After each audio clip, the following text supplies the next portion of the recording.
Lampunya.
Baik, mohon izin saya membuka masker.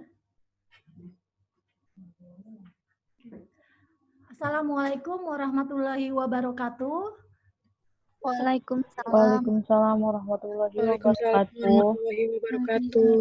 Warahmatullahi wabarakatuh. Baik, selamat siang, salam sejahtera untuk kita semua. Om Swastiastu. Perkenalkan, saya Sri Laila. Saya senang dipanggil Ella. Siang ini, alhamdulillah saya dipercaya untuk menjadi MC atau moderator untuk kegiatan kuliah pakar kita kali ini. Masih saya berbahagia. Alhamdulillah siang ini Akper Hermina Manggala Husada berhasil menghadirkan seorang dokter wanita yang sangat menginspiratif. Karya-karya Bu Dokter ini tidak perlu diragukan lagi ya, karya-karya beliau dapat kita lihat di YouTube ataupun di media sosial lainnya. Banyak sekali penghargaan yang telah beliau dapatkan. Ya, satu di antaranya adalah tentang penghargaan sebagai wanita inspiratif di Indonesia. Sangat luar biasa sekali ya beliau. Baik, sebelum acara lebih lanjut, saya akan membacakan terlebih dahulu. Mohon seluruh audiens silent supaya suara terdengar jelas. Oke, baik. Sebelum acara dilanjutkan, saya akan membacakan susunan acara pada kegiatan kita pada siang hari ini. Yang pertama adalah pembukaan, kemudian sambutan dari Direktur Akper Hermina Manggala Husada yang akan disampaikan oleh Ibu Nurse Suryani Hartati, Magister Keperawatan, Spesialis Keperawatan Maternitas. Kemudian disampaikan materi kurang lebih 60 menit dan tanya jawab 30 menit. Kemudian diakhiri dengan penutup. Baik, untuk acara selanjutnya kita akan lanjutkan yaitu sambutan dari Ibu Direktur kita yang tercinta, Ibu Suryani Hartati. Dipersilahkan.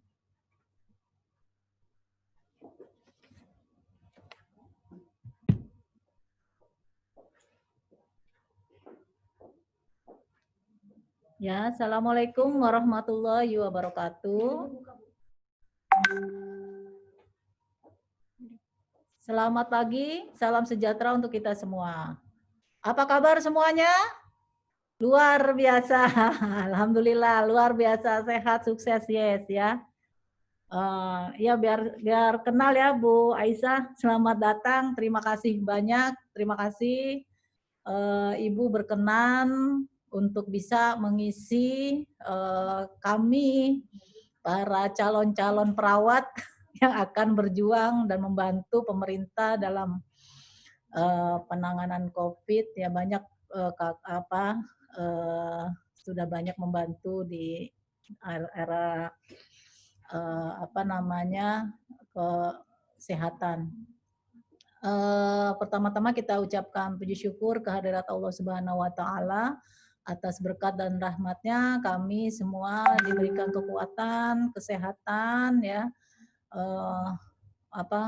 Ilmu, mudah-mudahan apa yang bisa Ibu berikan menjadi amal ibadah kita semuanya.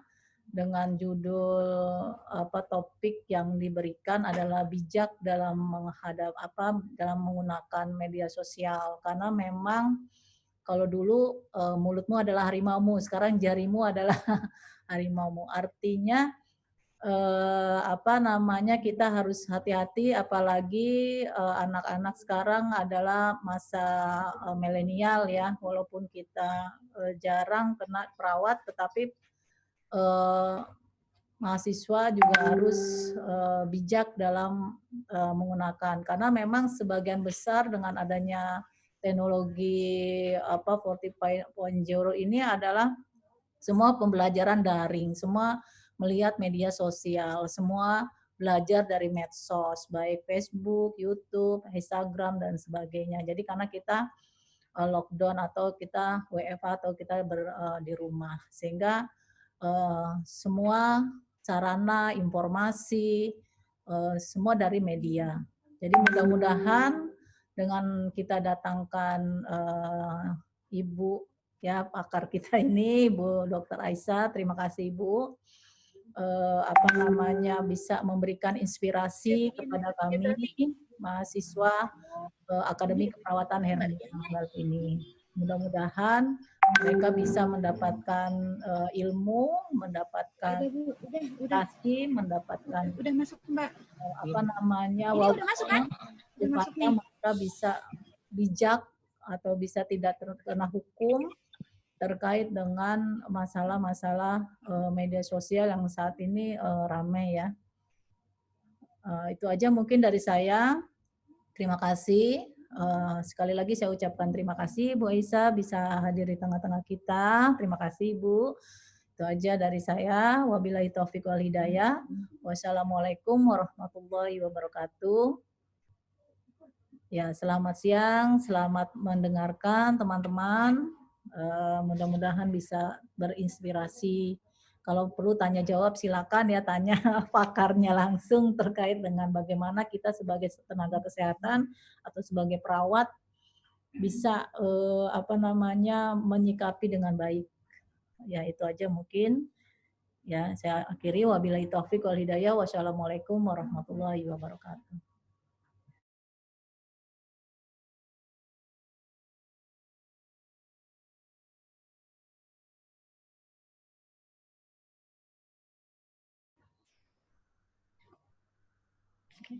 Baik, terima kasih atas sambutan Ibu Suryani Hartati.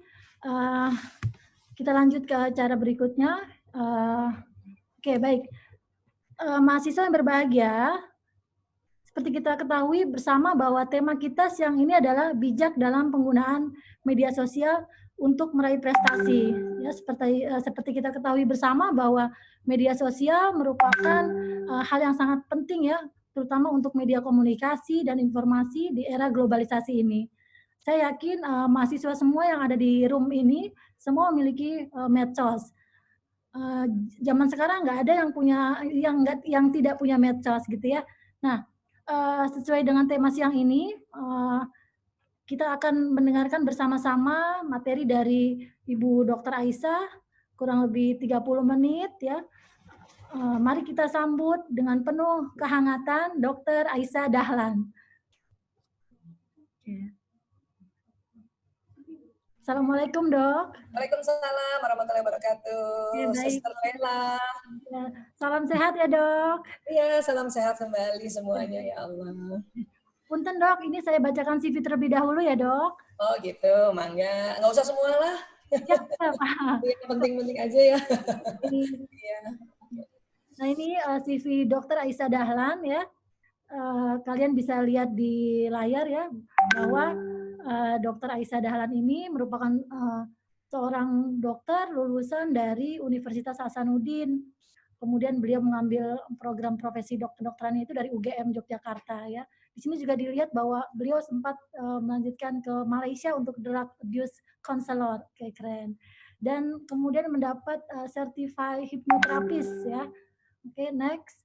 Kemudian untuk riwayat pekerjaan ya, kita lihat sampai sekarang ini beliau menduduki sebagai penasehat unit narkoba Rumah Sakit Bayangkara. Oke, keren banget ya, Dok, CV-nya. Next.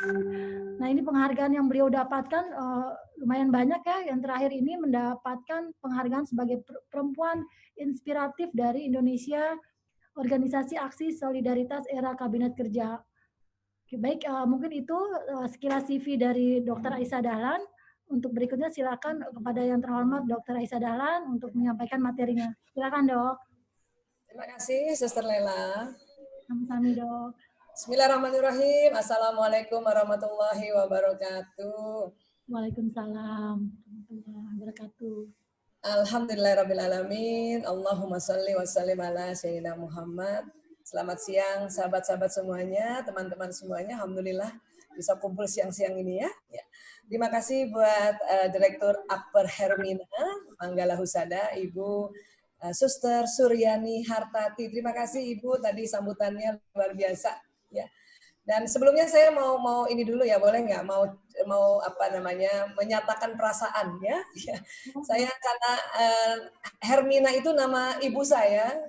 Jadi pada saat saya tadi lihat Akbar Hermina, langsung saya doakan ibu saya ya. Terima kasih, ini pas banget diundang dan ya, saya langsung ingat ibu saya tadi, Masya Allah. Baik, panitia memberikan judul untuk kita bahas hari ini sama-sama adalah bijak dalam penggunaan medsos ya untuk meraih prestasi. Ya, saya kira semua teman-teman juga sudah mulai paham lah ya bagaimana bijak untuk menggunakan medsos. Tapi izinkan saya untuk menjelaskan dari sisi yang berbeda, yaitu dari sisi tubuh manusia. Boleh ya? Ya. Kalau gitu supaya lebih mudah, saya mohon izin dulu untuk share screen ya. Jadi Mbak Lela, panggilnya Mbak Lela aja ya, masih muda kayaknya. Saya share screen dulu ya. Ya, sudah terlihatkah? Sudah. Ya, ya. Sebentar ya, sebentar saya sudah di anonim. Ya, oke. Ya, 1 2 itu 2 3 2 1 2 3 4. Ya. Baik, jadi bijak dalam menggunakan medsos, media sosial, sosial media ya. Jadi kan definisi media sosial ini kan adalah ya media yang berupa situs-situs yang melibatkan teknologi berbasis internet ya. Dan medsos ini kan mendorong dan memungkinkan penggunaannya untuk berbagi informasi dengan keluarga, teman, dan orang lain yang memiliki ketertarikan yang sama. Ya. Apa sih yang biasanya kita berikan? Ya, informasi pribadi, ada foto atau video, ya. Kemudian juga ada informasi umum, kita memberi share berita dan hiburan. Ya. Inilah definisi media sosial. Ya. Dan media sosial ternyata, mengapa sangat digemari, ternyata dia memenuhi kebutuhan dasar manusia. Kebutuhan untuk bergaul, kebutuhan untuk mengungkapkan diri, kebutuhan untuk diterima, gitu ya.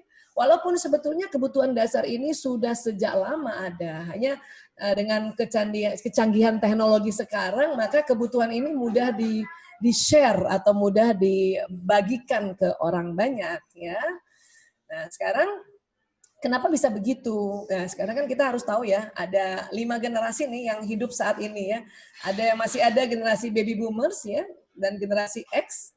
Saya termasuk generasi X dan hampir masuk baby boomers ya.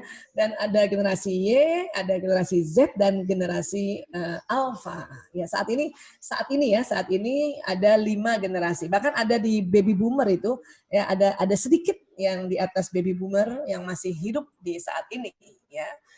Nah, tentu dari baby boomer untuk mengetahui pola pikirnya generasi Z dan Alpha ini kan tentu jauh sekali ya. Jauh sekali, dan setiap generasi ada ciri khasnya.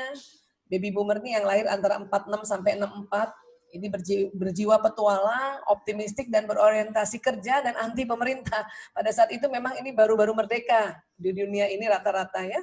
Kemudian generasi X nih, generasinya aku nih. Ya, individualis, luas, skeptis terhadap wewenang, dan harapan tinggi terhadap pekerjaan. Ya, dulu juga sudah mulai ada nih teknologi, kita pakai apa nih, HT namanya ya, walkie-talkie gitu ya, handy-talkie. Jadi kita dari dulu juga sudah mulai ada teknologinya tentu, cuman ada beda juga dengan sekarang ya. Kemudian ya, generasi milenial nih, siapa yang lahir tahun 77 sampai 95, ini generasinya dikategorikan milenial ya. Ini generasi yang lebih pede, percaya diri, berorientasi terhadap kesuksesan, toleran, dan kompetitif ya, bersaing dan haus perhatian ini generasi ini. Ya. Kemudian ada generasi Z yang lahir 96 sampai 2010. Mungkin teman-teman mahasiswa-mahasiswi yang hari ini hadir dari Akper Hermina, mungkin generasi Z ya. Ini ciri khasnya menghargai keberagaman, menghendaki perubahan sosial, suka berbagi, dan berorientasi target. Ya, nah ini teman-teman nih, ini ciri khasnya teman-teman yang generasi Z ya.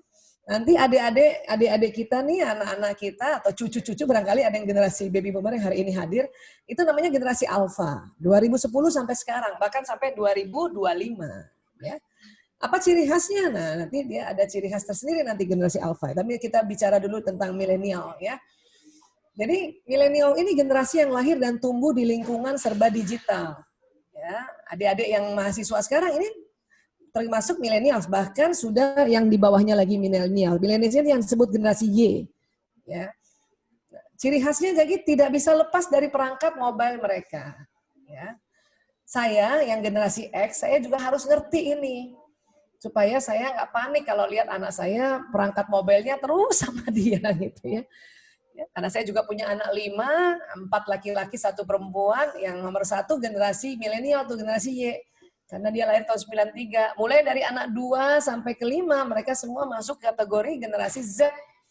Ya, yang termasuk yang digital banget gitu ya. Nah, kemudian apa? Milenial menghabiskan rata-rata 25 jam per minggu berselancar di dunia maya. Mereka menjelajahi web, blog, dan media sosial, serta saling berbagi, menyukai, hingga mengomentari semua konten yang mereka temukan. Ini ciri khas juga ya. Dan juga ada satu ciri khas, milenial tumbuh dalam budaya berbagi.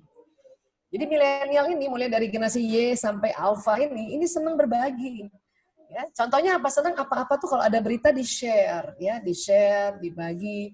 Apapun, berita diri sendiri kah, berita tentang keluarganya kah, berita tentang negara ya. Itulah istilahnya ya, tumbuh dalam budaya berbagi. Oke. Nah, generasi Z ini teman-teman ini cirinya kayak gini nih, menyukai kampanye yang kekinian, ya, sangat berkompromi, asik dengan teknologi, menghendaki perubahan sosial, hemat, ya, dan berpikiran terbuka. Kok hemat, Bu Isa? Iya hemat. Teman-teman generasi Z ini kan, anak-anak generasi Z ini kan dia seneng belanja apa-apa tuh pakai kartu kan. Pakai kartu, pakai aplikasi, dan yang seneng banget cari yang ada diskonnya dan ada cashback-nya kayak gitu ya. Nah, itu kategorinya hemat. Anak saya kalau misalnya dia mau pesen makanan apa segala, dia selalu bilang gini, Ibu pakai punya aku aja Bu, ini ada cashbacknya Bu. Oh iya, oke. Saya karena generasi Z, saya pikir ya udah beli-beli aja lah gitu ya, gitu. Tapi kata mereka enggak Bu, ini ada promonya ini, ada diskonnya. Oke, ya. Nah, itulah ciri-ciri generasi Z ya. Dan dia ada sekitar 34,5% dari populasi dunia ya. Jadi nanti tahun 2050 kurang lebih nih generasi Z yang Gen Z ini 40% dari populasi dunia, ya. Baik, kalau generasi Alpha gimana? Ini dia generasi paling terdidik. Jumlah saudara kandung sedikit karena rata-rata orang tua memiliki sedikit anak, mendapat fasilitas paling lengkap, kemudian digital native. Apa sih digital native? Digital native ini artinya lahir sudah kanan kirinya digital. Ya, ini yang Alpha nih lebih lagi nih ya.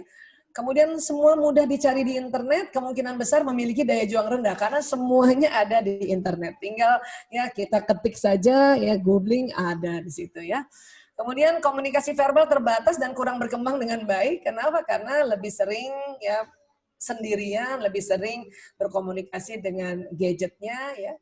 Tapi sedang pandemi ini tentu ya bantuan dari digital ini sangat bermakna. Termasuk kita ini hari ini, kita kan juga berjumpa lewat digital ya. Artinya dengan kita tahu bahwa ada generasi dan ada ciri khas dan generasi ini ditentukan dengan ya maraknya atau munculnya teknologi di saat mereka lahir. Nah, inilah yang makanya terbagi-bagi generasi ini ya. Baik, jadi gimana dong kita harusnya? Ya kita peka aja terhadap perkembangan zaman. Ya. Dulu kan begini ya, saya waktu masuk, selesai SMA tuh 87 tuh komputernya kayak gini nih. Ya, kemudian telepon genggamnya kayak gini gitu. Tapi udah mulai maju lah dibanding yang tahun 77-an gitu kan. Nah, jadi komputer sendiri dulu nih besar banget komputer ini, mungkin satu ruangan ini. Akhirnya berkembang, dan ini harus kita sadari. Ya. Dan kalau kita mundur lagi ke belakang, mundur lagi ya. Ini ada namanya era alfabet. Saat alfabet ditemukan beberapa ribu tahun yang lalu, para filsuf berspekulasi bahwa komunikasi dengan cara baru ini akan berpengaruh negatif terhadap daya ingat manusia. Manusia beralih dari budaya lisan ke tulisan. Jadi lisan ke tulisan. Jadi orang tua zaman dulu kalau ketemu temennya itu ngomong. Tapi semenjak ditemukan alfabet, kemudian dirangkai menjadi kata, dirangkai menjadi kalimat, ya generasi mudanya itu seneng tulisan. Jadi mereka juga tunduk lihat tulisannya. Dan tulisannya waktu itu ditulisnya bukan di kertas, di batu. Ya. Dan pada zaman era alfabet juga tentu ada pro kontra antara generasi tua dan generasi muda. Ya. Bahkan ya ini dia, Plato ya. Kalau kita tahu Plato kan dia seorang filsuf ya. Dia tulis di bukunya nih, dan dia lahir di abad keempat sebelum Masehi. Apa dia tulis?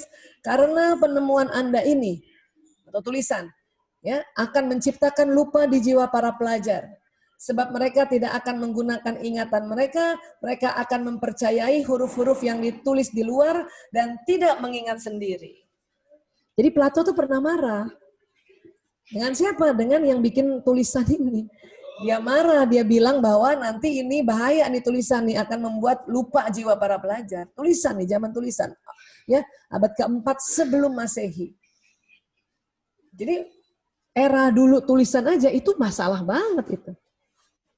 Tapi apa yang terjadi setelah Plato belajar huruf, belajar alfabet, kemudian dia rangkai dengan kata, dirangkai dengan kalimat, dia nulis terus. Makanya ini ada bukunya ini, ada kalimat dia ini karena tulisan dia sendiri. Dia fair ya, dia pernah marah sama yang menciptakan tulisan ini, huruf ini, tapi dia fair, dia tulis sebagai ya kenangan ke masa-masa berikutnya. Yang kita mau tahu bahwa zaman era ABC ditemukan saja, itu tentunya juga ada pertengkaran atau perselisihan antara generasi tua dan generasi muda. Artinya apa? Berarti setiap zaman, setiap era tentu ada pro kontranya juga. Dan sekarang kita kan generasi tulisan ini ya. Apa iya dengan kita menulis kita lupa semua tulisan itu? Justru dengan menulis membantu kita mengingat. Ya. Nah ini juga bayangin ya, ini tulisannya di batu nih. Bayangin orang anak-anak muda zaman dulu tergila-gila dengan teknologi batu ditulis kayak gini.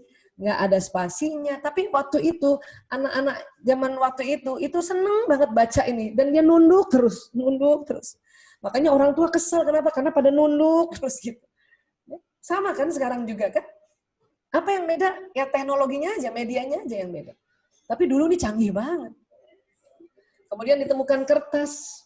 Tambah tunduk lagi anak-anak zaman dulu karena dengan kertas jadinya bisa lebih tipis ya. Akhirnya dalam satu, kalau dia bawa batu, itu kan kalau satu cerita maka mungkin pakai 10 batu kan kayak apa batunya kan. Tapi setelah ditemukan kertas, teknologi kertas ya makin tipis, akhirnya masih bisa dibawa bahkan berlembar-lembar ya. Dan dulu teknologi tulisan kayak gini ini canggih banget. Kalau ada ya orang yang nulis buku dan tulisannya sebagus ini, ya inilah juga sebuah teknologi dulu. Dan akhirnya teknologi berkembang sampai sekarang, wah sudah sangat sophisticated, sangat canggih lagi ya. Nah ini lihat ini teknologi komunikasi pada baby boomer nih ya, 4664 ini ya. Ini pada saat zaman itu tuh udah keren banget. TV kayak gini ya Allah, ini komputer kayak gini, ini udah keren banget zaman itu. Ini namanya ya telepon engkol. Saya masih kecil banget, umur 3 tahun, saya lihat ayah saya punya telepon engkol kayak gini nih. Ya, nah tapi kemudian sempat juga lihat ini. Nah, ini tahun-tahun saya nih, 6179, teleponnya udah mulai warna-warni, mulai nggak di engkol gini ya, pakai. Mulai ada telepon umum, mulai ada komputer. Nah, ini ada Martin Schuper, seorang karyawan di Motorola, yang Motorola dapat menciptakan atau menemukan suatu penemuan yang luar biasa, yaitu telepon genggam. Jadi telepon genggam ini pertama kali ditemukan tahun 1973. Ya. Teman-teman barangkali ada yang kakeknya punya telepon genggam kayak gini nih, atau yang seumuran saya, orang tuanya punya telepon genggam kayak gini. Itu keren banget pada saat itu tuh. Karena telepon genggam zaman dulu nih mahal. Dan biasanya orang-orang yang bisa punya telepon genggam. Ya, nah ini karyawannya Motorola nih, Martin Schuper yang menemukannya. Ya. Dan ya itu tadi, televisi juga zaman dulu nih keren banget. Ya, Atari nih tahun 77 nih, udah permainan gini udah keren banget. Dan yang lucu, yang unik zaman dulu itu kalau TV rusak, komputer rusak, itu dibetulinnya dipukul. Pak gitu. Sekarang mana boleh. Ya, mana boleh televisi zaman sekarang, komputer zaman sekarang dipukul. Zaman dulu kalau goyang-goyang itu gambarnya dipukul, bener dia. Ya, sama seperti pendidikan zaman dulu, anak-anak dicubit dipukul bener. Kalau sekarang nggak bisa, nggak cocok lagi. Anak dicubit dipukul nggak cocok. Kalau dulu anak dicubit dipukul bener jadi bener. Ya, teknologinya juga dipukul jadi bener. Sekarang nggak bisa. Ya. Kita nostalgia dulu. Nah, zaman saya juga dulu permainan-permainan seperti ini masih sangat digandrungi ya. Congklak, ya, kemudian bekel, catur, karambol, monopoli. Tapi era itu gitu. Sekarang era ini ada juga, tapi masuk juga di dalam digital, masuk juga di gadget. Ya. Nah, ini generasi 8094 nih. Ya, saya juga sudah remaja ini. Ya, pager dulu ya Allah, keren banget orang yang udah pakai pager. Dokter-dokter tuh biasanya dulu pakai pager gini. Ya. Kemudian ya inilah barang-barang yang tahun dulu dan sekarang mungkin nggak ada lagi ya. Jadi teman-teman yang orang tuanya masih koleksi kayak gini, wah ini banget ini, berharga banget buat kenangan ya. Nah, ini permainan-permainan zaman dulu nih, saya waktu SMP SMA nih mainnya beginian nih. Ya. Mungkin sekarang kayaknya kuno banget mainan kayak gitu, game watch. Tapi dulu keren banget dulu ini nih. Ya. Nah, ini masih keren juga nih tahun 94 muncul. Tapi ini nih dulu tahun 80-an ya Allah ya. Pac-Man, Donkey Kong, arcade kayak gini. Keren banget dulu. Ini kita nostalgia dulu ya. Nah, dulu waktu saya SMP SMA, ekskul ngetik itu keren banget. Sekarang mana ada kayak gini. Sekarang sudah masuk arahnya kayak gini. Ya, dulu gaya banget nih kalau apa ekskul lo ngetik CL. Aduh keren banget. Kita pakai bawa gitu ya, mesin tiknya yang portable. Terus kita belajar ketik 10 jari. Waduh. Ya, nah, sekarang nggak ada yang kayak gini dan sekarang gantinya kayak gini ya. Jadi ya berkembang. Dan ini harus kita pahami bahwa ini berkembang sesuai teknologi yang ditemukan. Ya berkembang, bayangkan dari 58 sampai tahun 2010 nih sekarang. Ya berkembang. Artinya apa? Artinya kalau kita sadari bahwa sebetulnya teknologi seperti ini itu sudah ada sejak zaman dulu, hanya sekarang lebih sophisticated, lebih canggih dan lebih cepat ya bisa mengakses banyak hal, termasuk mengakses ya pertemanan seperti ini gitu. Ya.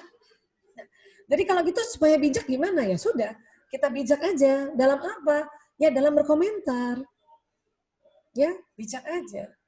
Kalau memang kita mau kasih masukan, kasihlah dengan komentar yang baik, yang bijaksana. Dan juga harus ada ya alasannya apa gitu. Bijak apa lagi ya? Bijak dalam menulis dan men-share berita. Ya, ini segini aja nih, harus bijak gini. Satu lagi terakhir, ya bijak waktu penggunaan bagi diri sendiri. Kalau kita setiap hari mau terus-terusan lihat media sosial, habis 24 jam itu. Ya, nggak ada lagi nanti waktu untuk kita beribadah, istirahat, makan, minum, ngobrol secara offline dengan orang di rumah. Jadi kalau saya ditanya, bijaknya bagaimana? Tiga ini aja yang penting. Nggak usah banyak-banyak. Ya, bijak berkomentar, bijak menulis dan share berita, bijak waktu penggunaan bagi diri sendiri. Ini cukup. Ya. Kenapa harus bijak? Nanti saya akan lebih dalam lagi kenapanya, tapi ingat aja ini, berkomentar, menulis dan men-share berita, dan waktu penggunaan bagi diri sendiri. Itu harus bijak. Ya. Dan tentu ingat ini 5 konten negatif di internet yang dapat dipidana. Ya, kita harus ingat ini juga dan sampaikan juga pada anak-anak ini. Kalau kita misalnya punya adik-adik atau misalnya kayak saya punya anak yang masih kecil misalnya atau punya ponakan, saya harus kasih tahu ini. Ya, apa satu konten yang bermuatan kesusilaan dan pornografi. Ini kita diminta nih harus tahu nih kalau ada undang-undang ITE-nya, ya. Dan ini lihat nih paling penjaranya 6 tahun dan dendanya 1 miliar, ya. Kemudian apalagi konten bermuatan perjudian. Ya, ini juga nih kalau permainan-permainan ini udah pakai uang beneran, nah itu ya, itu juga sama, penjara paling lama 6 tahun dan dendanya 1 miliar, ya. Kemudian apalagi konten yang bermuatan penghinaan dan atau pencemaran nama baik. Jadi kalau teman-teman ada yang menghina dan mencemarkan nama baik itu sebetulnya sudah bisa dilaporkan tuh kalau mau dilaporkan ya.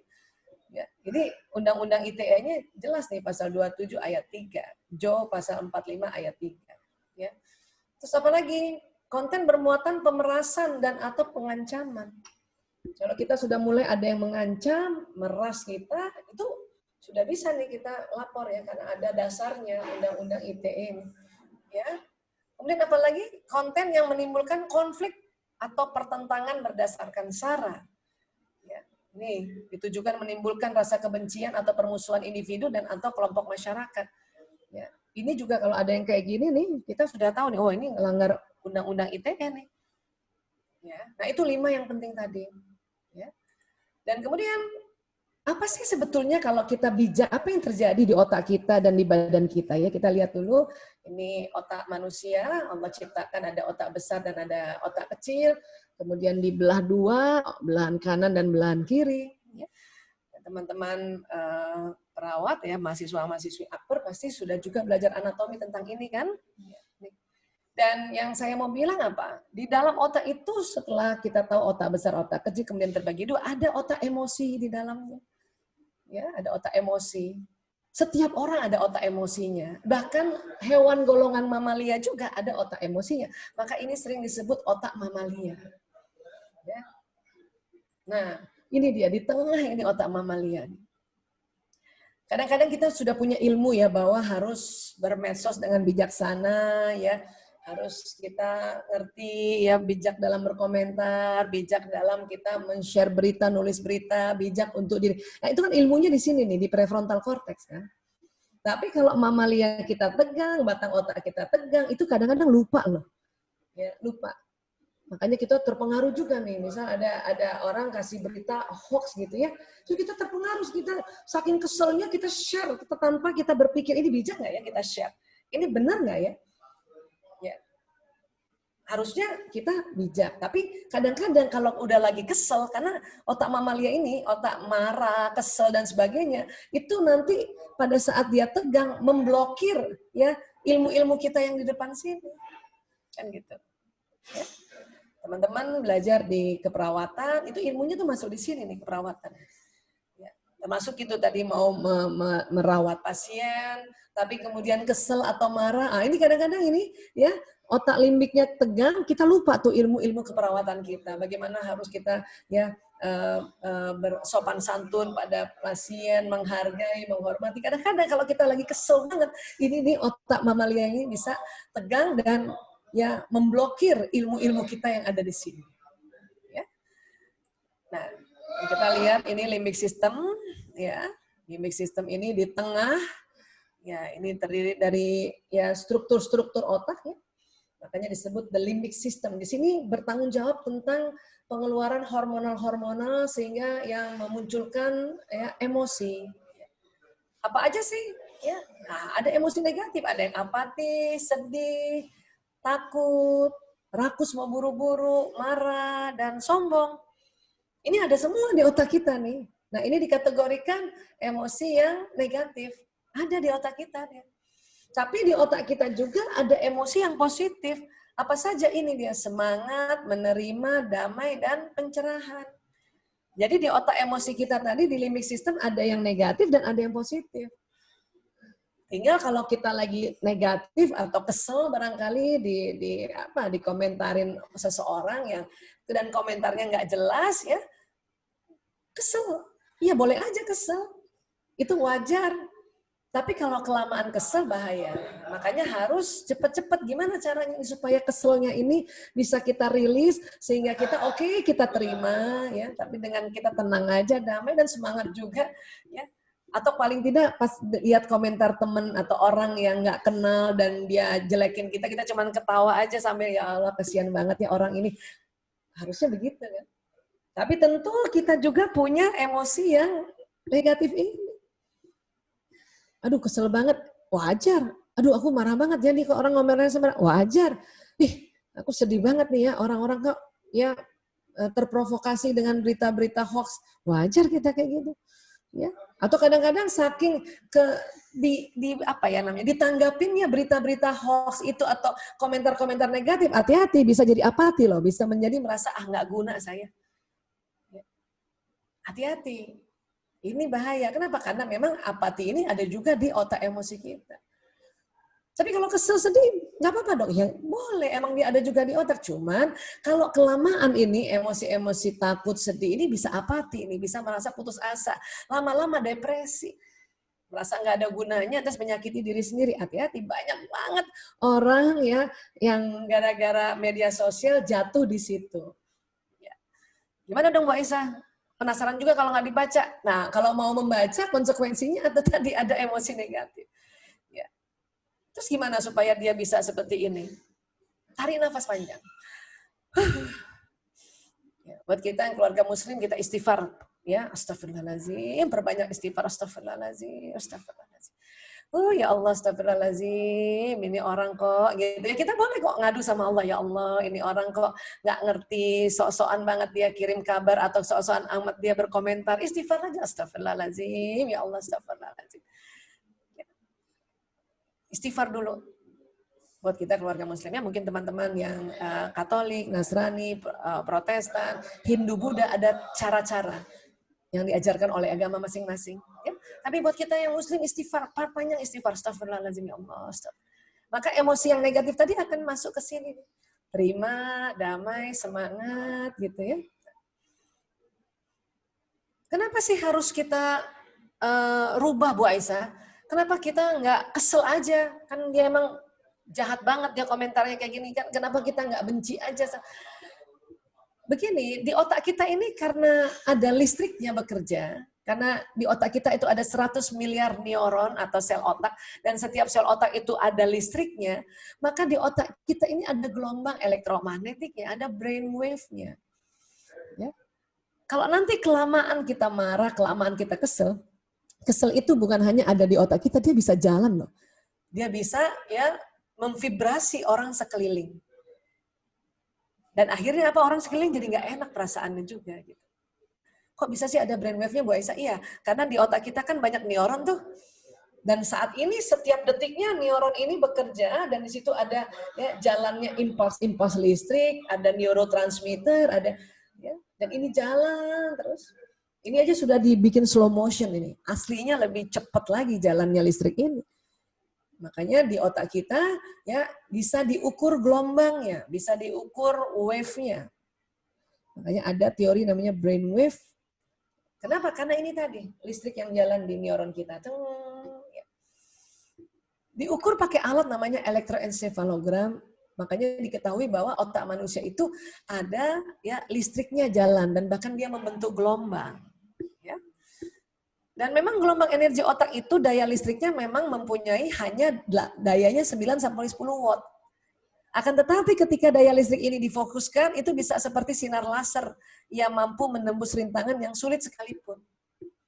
Hanya kalau kita, di otak kita yang kita fokuskan ini adalah kemarahan, kekesalan, ya ini bahaya, bisa nembus kemana-mana ini. Nanti orang sekitar nggak enak. Dan nanti akan meng-off-kan kita punya kreativitas. Ya, kita dikasih komentar jelek sama orang, terus kita terus keselnya nggak cepat-cepat dirilis, nggak cepat-cepat istighfar, ini bahaya. Kekesalannya bisa keluar dari otak kita ini, dari kepala kita, lewat brainwave itu, kena sekelilingnya. Makanya kadang-kadang satu rumah jadi kesel. Ini kenapa sih? Ya. Taunya ya kakaknya atau misalnya bundanya yang lagi kesel gara-gara baca berita-berita yang negatif. Ya, nah ini karena bisa nembus loh. Oke. Tapi kalau misalnya kita kesel, terus kita kasih waktu badan kita untuk rilis, ya, tarik nafas, istighfar, atau kita sharing atau tanya sama sekeliling, atau tanya sama keluarga, atau tanya sama sepupu bahwa ya ini gimana nih, kata sepupu misalnya nggak apa-apa, itu mah ya biasa netizen, gitu kan? Nah, ya kita jadi tenang kembali. Akhirnya apa? Yang keluar dari otak kita itu adalah yang damai, ya semangat. Jadi sekeliling kita juga enak, asik. Ya. Ini kalau kita yang kena dengan ya komen-komen orang yang tidak bijak, tulisan orang yang tidak bijak, komentar orang yang tidak bijak. Oke? Saya juga sering kayak gitu. Kenapa? Karena banyak banget orang-orang yang membuat media sosial saya yang fake. Makanya teman-teman hati-hati ya.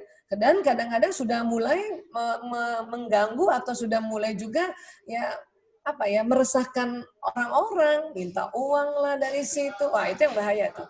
Dan biasanya kalau sudah seperti itu, kita sudah bisa melaporkan. Kenapa? Karena sudah merusak nama baik sesuai tadi Undang-Undang ITE. Ya. Nah, kemudian dari otak ini, apa yang kita pikirkan dan apa yang emosi kita, itu bisa jalan di badan kita ini. Lewat mana, Bu Aisyah? Lewat sistem saraf. Ya. Jadi kalau teman-teman menanggapi ya komentar-komentar yang tidak bijak, atau menanggapi tulisan-tulisan yang tidak bijak, dan tidak cepat-cepat move on, tidak cepat-cepat kita rilis, maka nanti ya keselnya itu, marahnya itu bisa turun ke sistem saraf. Ya. Lewat di badan kita ini. Bahayanya apa? Bahayanya apa? Badan kita jadi sakit. Ini yang saya mau bilang. Ya. Terus kalau misalnya kita yang melakukan itu, kita yang komentarnya jelek sama orang, kita hati-hati. Kita komentar jelek, kan berarti kita ada men-setting di otak kita kan. Komentar jelek itu, hati-hati. Komentar jelek itu jalan juga di badan dan kita, ya na'udzubillah min dzalik, kita yang melakukan itu kena juga nanti. Ya. Saya kalau ada orang nulis hoax atau nulis komentar, saya cari dulu nih, apa sih komentarnya, ya kita share dulu sama tim, biasanya saya punya timnya, tim ini apa. Habis itu ya saya ya langsung diam, ya karena sudah naikkan level emosi, tenang saja supaya apa? Tenang. Apa yang saya katakan, insya Allah orang itu yang nanti menuai hasilnya sendiri karena dia berkomentar buruk.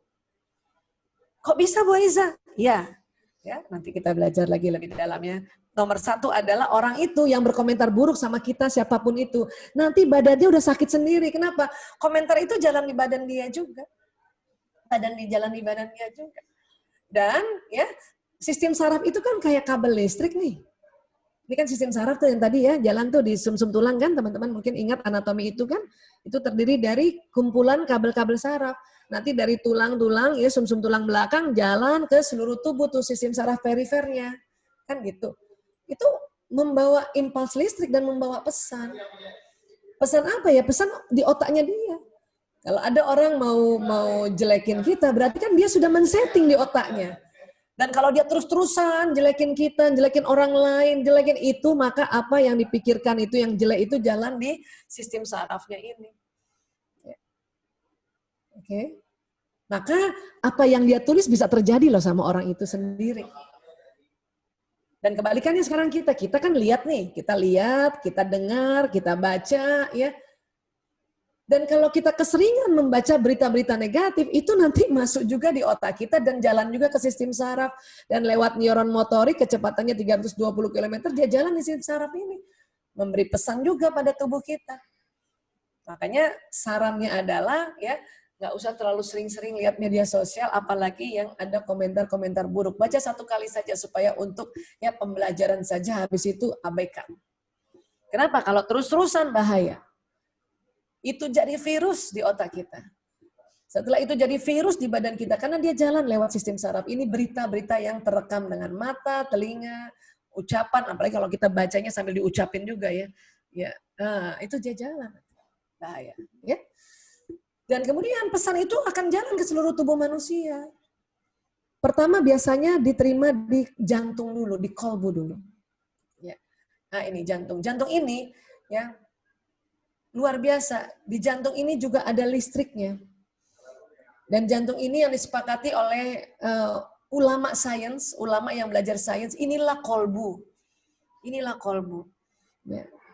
Kenapa? Karena di jantung ini banyak sekali ditemukan keluar biasaannya, selain dia memompa darah ke seluruh tubuh, ya di sini ada listriknya juga, dan ya jantung ini juga punya ya sesuatu yang luar biasa. Apa itu? Ternyata di jantung ditemukan ada 40.000 neuron, 40.000 sel otak di jantung ini.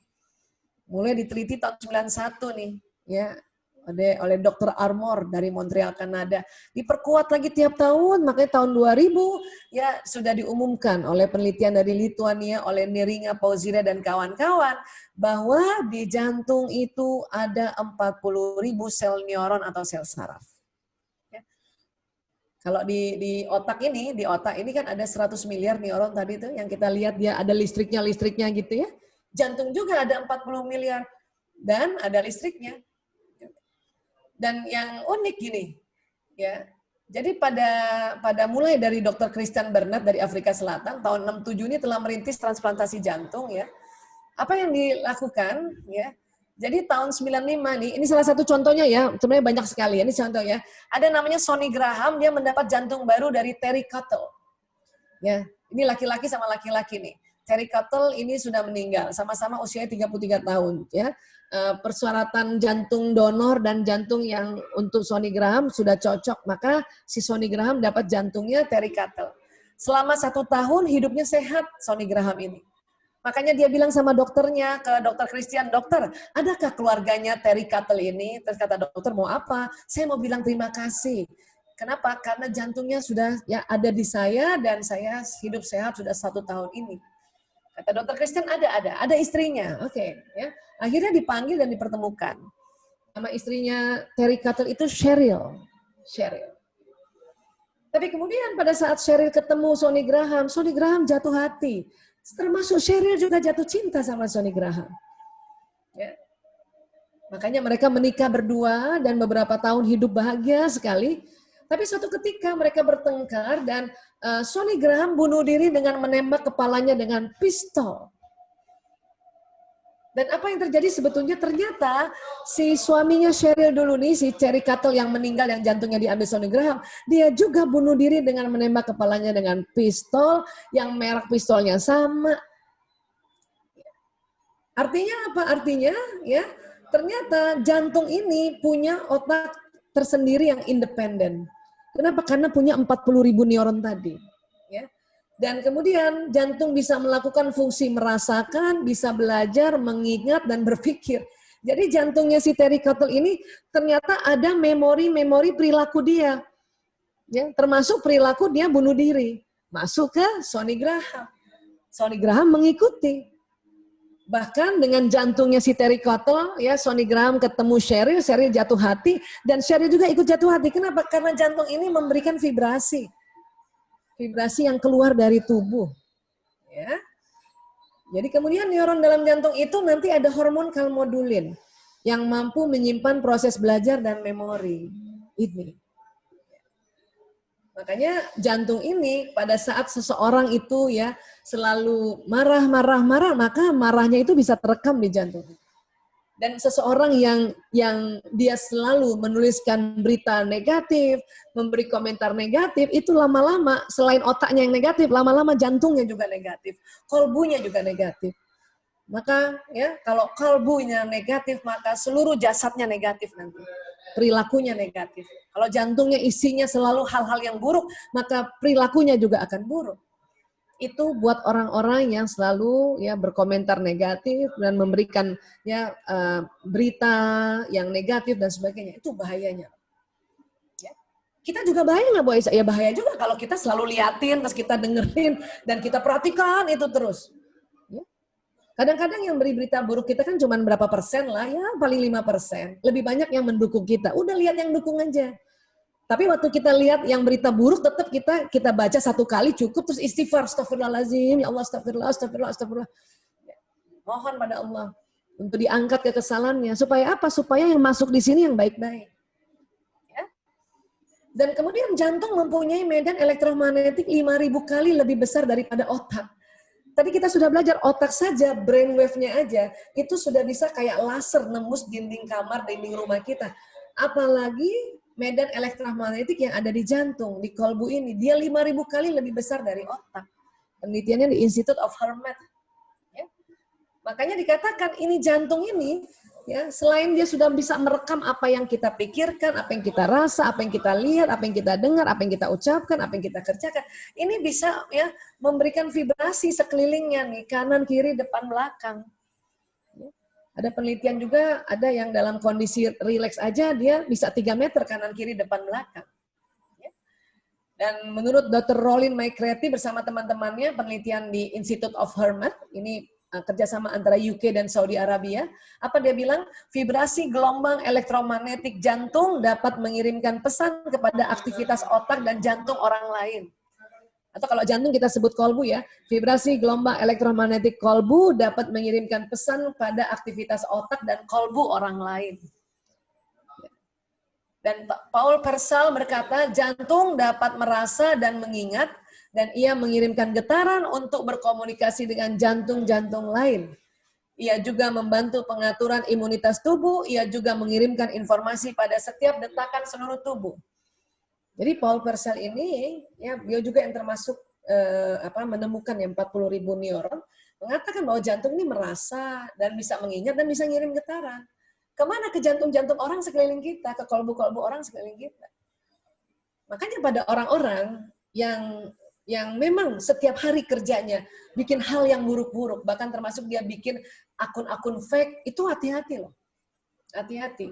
Ya, sekelilingnya pasti nggak suka sama dia. Cepat atau lambat. Bahaya banget ya itu. Ya. Karena nanti itu tadi jantung satu bisa kekirim ke jantung lain atau ke otak orang lain. Nah kita bagaimana? Kita mentameng nih. Supaya si jantungnya atau ya, si kolbunya si orang-orang yang jahat sama kita ini supaya nggak masuk ke kita. Ini ada tamengnya ini. Kita bisa mentameng juga. Dengan apa tamengnya? Dengan doa. Ya Allah, lindungi aku dari hal-hal yang buruk, ya Allah. Ya. Dan kalau saya nambahkan, biarkan dia kembali pada mereka, ya Allah. Jadi biar kembali tuh orang-orang yang buruk-burukin kita, yang komentar jelek sama kita. Tapi bahwa kita bisa pada di sisi level ya untuk kita misalnya mendoakan lagi mereka, itu tentu harus kita atur dulu perasaan kita. Lebih bagus lagi ada orang yang sudah bisa, ya Allah beri petunjuk dia, ya Allah. Itu yang keren. Tapi masih ada juga yang, ya Allah, apa yang dia ucapkan ini biar kembali pada mereka. Itu ya nggak apa-apa juga, karena benar juga itu. Ya, nanti kita lihat lagi. Manusia dapat berkomunikasi dengan yang lain dengan menggunakan jantungnya tanpa mulut bicara. Jadi kolbu ini bisa bicara. Buat teman-teman perawat ya, apabila mungkin nanti merawat pasien, ya kolbu teman-teman, ya sebagai para medis, sebagai perawat itu bisa nyampe di kolbunya dan pikirannya si pasien ini. Ini kita bicara di luar media sosial ya. Pada saat men-touching pasien langsung, kolbu kita ini terasa oleh kolbunya mereka dan otak mereka. Itulah makanya start kita mau merawat pasien, kita start dari rumah atau dalam perjalanan rumah ke tempat kita bekerja di rumah sakit kan, atau di tempat-tempat kesehatan, kita mulai menata kolbu kita pada saat kita masih kesel karena kerjaan rumah belum beres harus ke rumah sakit, makanya kita banyak istighfar, tarik nafas, astagfirullahaladzim, astagfirullah. Ya Allah, terus kita niatkan di situ, ya Allah, bismillahirrahmanirrahim, ya Allah, dengan izinmu ya Allah, saya ya seorang perawat, insya Allah hari ini merawat pasien dengan bahagia, dengan senang, lancar semua kerjaan, pasien semua menyenangkan, dan pasien semua nurut. Nah itu kayak gitu. Jadi nggak usah pakai mulut, karena kadang-kadang pakai mulut suka bertengkar kita dengan pasien. Pakai apa? Pakai kolbu kita, pakai jantung kita. Ya? Maka perawat 1, perawat 2, perawat 3, perawat 4, walaupun sama-sama nih lulusannya perawat, tetapi orang perawat yang menata kolbunya sebelum dia start bekerja, Masya Allah, itu akan terasa, teresonansi, ya, dan dirasa oleh pasien-pasien itu. Ya. Termasuk juga media sosial loh. Ini sama ini, nembus-nembusnya sama. Ya. Jadi kadang pikiran kita dan emosi kita ini berefek atau mempengaruhi sekeliling kita, sadar atau nggak sadar. Makanya kalau sekarang kita sudah belajar, akhirnya sadar kita, ya Allah, ternyata kolbu saya, otak saya, semua itu bisa tervibrasi ke sekeliling saya. Itulah makanya kita mulai setiap mau melakukan apa-apa, buat kita yang muslim, kita diminta ucapkan basmalah, bismillahirrahmanirrahim, dengan nama Allah yang maha pengasih lagi maha penyayang. Supaya apa? Sekeliling kita tuh merasakan pengasih dan penyayangnya Allah. Dan kita lafazkan itu dan masuk di kolbu kita, terpancar. Nah sekarang tubuh manusia selain ada badan seluler ya, itu tadi ada badan bioplasmik. Dari mana Bu Aisyah? Ini tadi dari jantung yang paling kuat ya, jantung ini paling kuat, dia 5.000 kali dari gelombangnya otak. Habis itu tubuh juga. Ya, jadi seluruh tubuh ini akan mengeluarkan gelombang elektromagnetik. Kita sebutnya badan bioplasmik. Dari mana sih Bu Aisyah keluar kalau dari tubuh? Ini dari di subkutis kita ada namanya pembuluh meridian. Mungkin teman-teman sekolah di akademi keperawatan kan kita belajar anatomi ya. Tapi kita lebih belajar anatomi yang ini nih, badan seluler. Ini biasanya anatomi yang dipelajari oleh kedokteran timur. Tapi karena tubuh kita ada ini semua, makanya kita paling tidak mulai paham lah bahwa di bawah kulit kita, subkutis kita tuh ada pembuluh meridian. Titik-titik yang dia berjalan, dia berputar ke kiri, dan dia keluarkan gelombang elektromagnetik. Dari mana gelombang itu Bu Aisyah? Dari mana? Dia dibentuk oleh sel tubuh. Ada triliunan sel tubuh di seluruh tubuh kita di badan seluler. Bagian mananya di sel tubuh yang nanti memproses energi ini, baik energi badan seluler maupun energi bioplasmik, ini yang namanya mitokondria. Mitokondria. Di sini proses energi. Dan di sini juga proses metabolisme karbohidrat. Ya. Makanya mitokondria ini yang nanti membuat energi, baik energi badan seluler maupun badan bioplasmik. Ya. Dan akhirnya perpaduan semua ini terutama di cakra yang di jantung ini sering disebutnya cakra ya.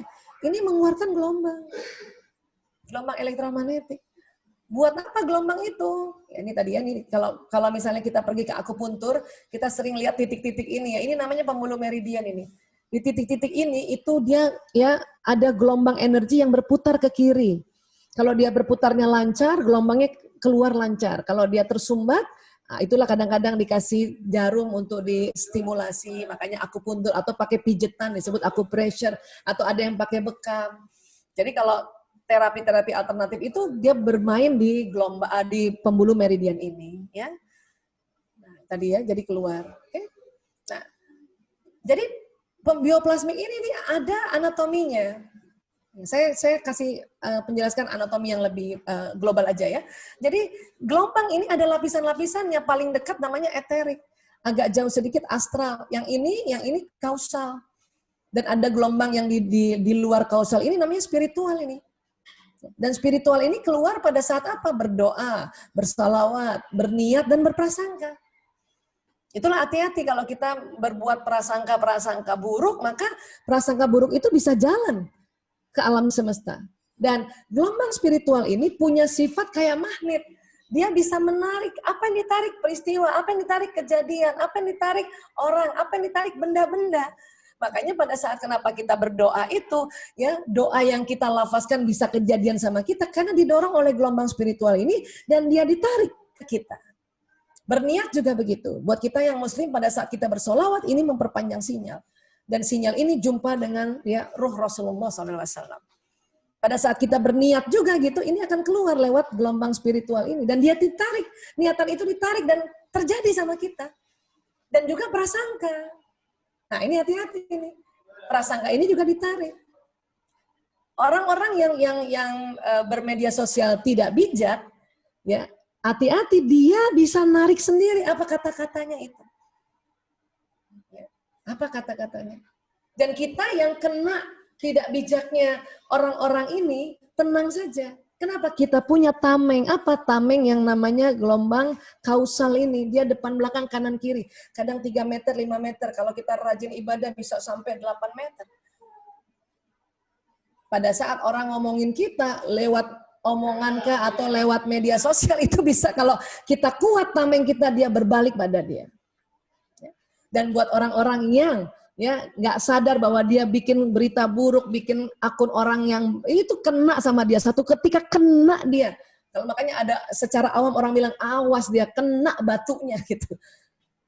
Itulah makanya kalau kita sekarang sudah tahu, kita yang harus tahu diri untuk tidak juga nggak boleh ikut-ikutan bahwa kita berkomentar buruk, menyebarkan hoax yang nggak benar. Oke? Karena dia bisa narik, Ya.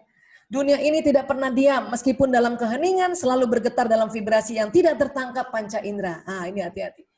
Ya. Manusia adalah magnet dan setiap detil peristiwa yang dialaminya datang atas daya tarik undangannya sendiri. Makanya kita harus bijak dalam bermedia sosial. Untuk apa? Supaya diri kita nggak kena palanya, nggak kena bahayanya, ya, nggak kena balanya. Ya. Dan buat orang yang misalnya memberikan kita komentar buruk, kita tenang saja, istighfar saja, doa yang kencang supaya apa? Berbalik pada dia. Gitu. Ya. Dan terakhir saya tutup dalam surat Az-Zariyat ayat 23, Bismillahirrahmanirrahim. Fa wa rabbis samai wal ard innahu lahaq mislama annakum tamtikun. Maka demi Tuhan langit dan bumi, sungguh apa yang dijanjikan itu pasti terjadi seperti apa yang kamu ucapkan. Nah, ini hati-hati nih. Baik diucapkan di benak, baik diucapkan di mulut, baik diucapkan dalam tulisan.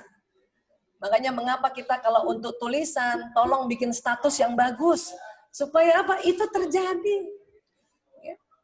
Nah, buat orang-orang yang masih ya berkomentar buruk dan sebagainya, dia kadang-kadang ya saya suka mikir, ya Allah, padahal nanti dia kena dia dirinya sendiri itu. Kenapa? Karena ada Az-Zariyat ayat 23 ini. Inilah dasar dari Quran tentang hukum law of attraction. Ya, hukum tarik-menarik berdasarkan apa yang dipikirkan dan apa yang dirasakan dan apa yang diucapkan. Ya, jadi sekali lagi teman-teman, mudah-mudahan dengan seperti ini, ya ini sisi lain ya, tinjauan dari badan bioplasmik dan badan seluler tentang apa ya kalau kita tidak bijak dalam bermedia sosial. Ya, terima kasih. Saya kembalikan lagi ke Mbak Suster Lela. Mudah-mudahan kita bisa ngobrol atau diskusi ya.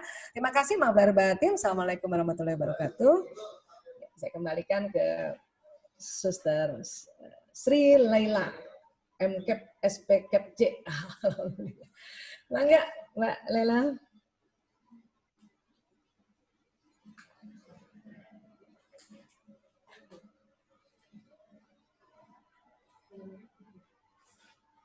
Mbak Lela. Ini belum masih di mute itu. Nah, okay. Nah, itu. Baik, terima kasih Dr. Aisyah. Subhanallah, Masya Allah, Tabarakallah, keren banget paparannya. Pokoknya yang nggak dengar materi hari ini kayak rugi banget ya. Kayaknya ini secara lugas dan tegas sudah disampaikan oleh Dr. Aisyah bagaimana penggunaan medsos secara bijak gitu ya. Nah, saya lihat di chat banyak sekali pertanyaan, Dok. Ini ada 5 pertanyaan yang saya coba sudah saring ya. Mungkin langsung live ya, Dok. Boleh, mangga. Pertanyaan pertama akan disampaikan oleh Fikriansyah. Fikriansyah, silakan menyalakan speakernya, Fikri. Ada Fikriansa?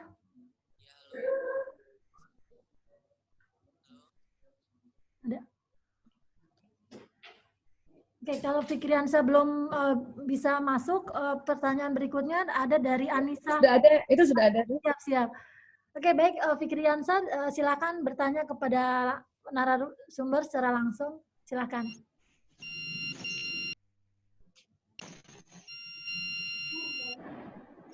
Suaranya belum keluar ya?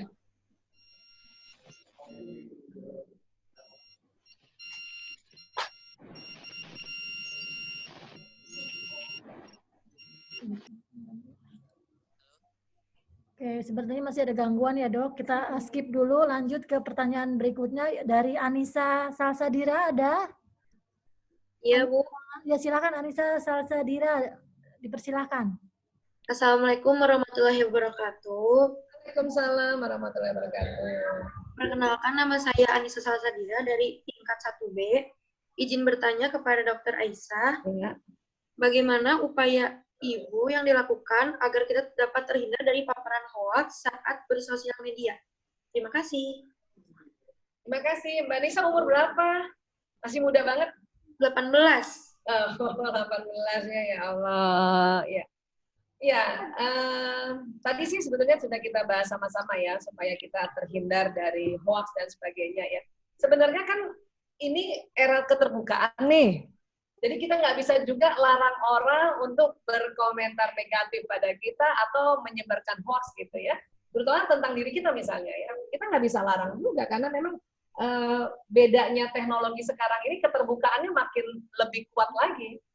Ya kan? Nah, zaman saya dulu umur 18 kayak Mbak Nisa, itu teknologinya baru kertas surat-suratan gitu. Ya, jadi kalau ada orang misalnya kita surat-suratan dan orang itu nggak suka sama kita kan dia tulis di suratnya.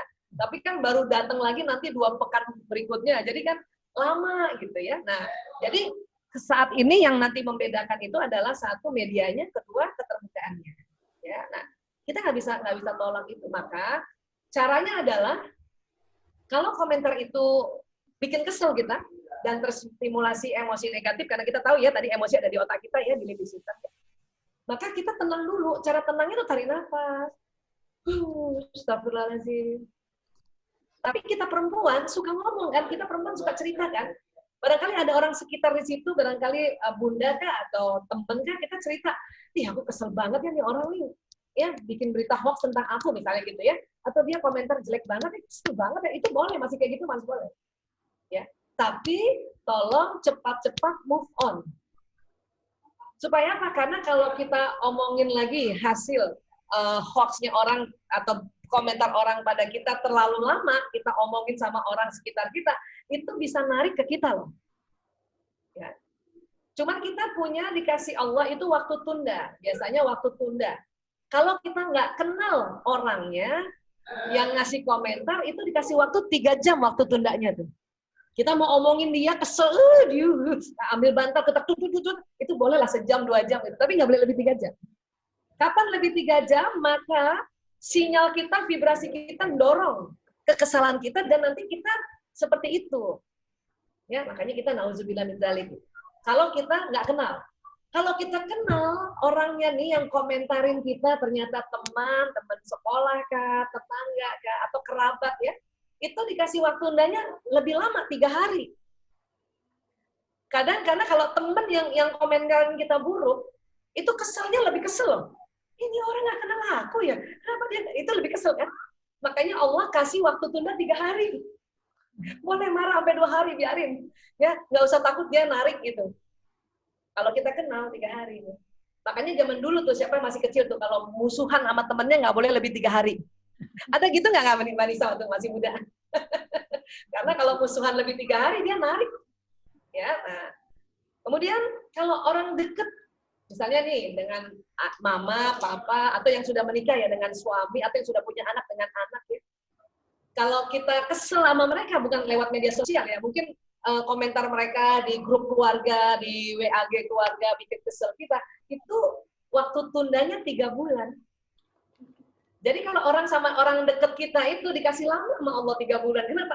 Kita tuh kan orang deket yang protes kita, misalnya ya, bunda kita yang protes kita, atau ayah kita yang protes ya, atau misalnya yang sudah menikah suami yang kasih kritik kita, itu keselnya lama. Makanya Allah kasih waktu tunda 3 bulan. Jadi diharapkan dalam sebelum 3 bulan itu sudah rilis emosinya gitu. Astagfirullah. Duh, masih kesel, ya udah tinggal tidur besok. Astagfirullahaladzim gitu. Ya, nah ini. Jadi untungnya Allah kasih waktu tunda. Jadi kita masih dibolehkan untuk cerita sama sekeliling bahwa, iya aku kesel banget sama orang ini. Kenapa dia komentarnya gitu? Gitu ya. Tapi cepat-cepat move on. Apalagi kalau nggak kenal. Ya, kalau nggak kenal tuh cepet banget, cuma 3 jam. Ya, iya. Oke, gitu aja. Dan ingat, ya, harus yakin orang yang akan kirim berita kita buruk. Kalau dia terus-terusan begitu, dia nanti kena batunya. Tertarik sama dia. Karena dia juga punya sinyal. Tarik. Nah, kita tameng aja, kita bilang apa tamengnya? Kalau kita Islam, Muslim, kita tamengnya apa? Nauzubillah min zalik. Itu ini, gelombang kausal kita itu dia bikin tameng terhadap sinyal itu dan balik ke dia. Ya. Itulah makanya kita kalau misalnya ada orang yang keselin kita apa, kita harus tenang supaya apa? Supaya kita nggak berbalik pada dia. Ya. Berbalik untuk kita menghina dia. Nanti kena lagi kita. Jadi tarik-tarikan deh. Kira-kira gitu. Ya, bismillah, insyaallah. Ibu, terima kasih untuk jawabannya. Ya, sama-sama, Mbak Nisa. Kita lanjut ya. Pertanyaan berikutnya datang dari Fikriansah. Silakan Fikri.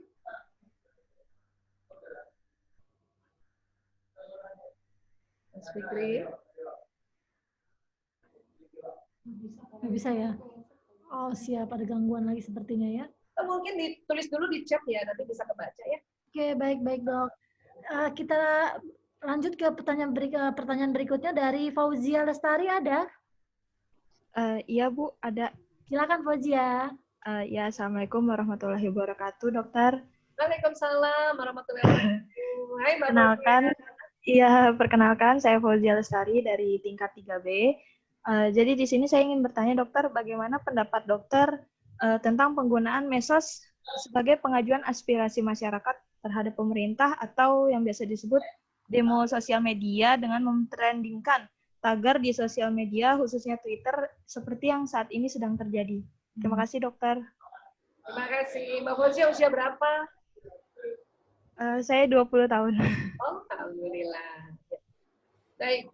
Ini memang ya salah satu fungsi media sosial juga adalah untuk itu tadi ya, untuk wadah memberikan kita aspirasi atau opini kita gitu ya, baik individu maupun secara massal gitu.